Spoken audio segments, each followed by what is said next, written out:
Saranggola ay lilipad sa kahel na kalangitan. Paalam na nga ba sa ating nakaraan? Ngunit sa Hala! Gustong paggamit ng teknolohiya! Sa pamamagitan ng Google Classroom, nagiging organisado ang mga gawain, assignments, modules at feedback ay nasa iisang lugar.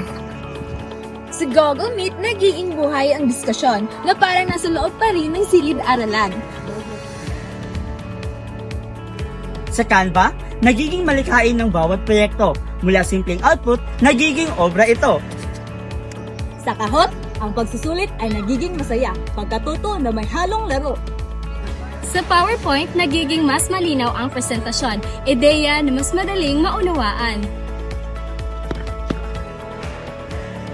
At sa tulong ng laptop at cellphone, ang kaalaman ay abot kamay. Kahit saan, kahit kailan.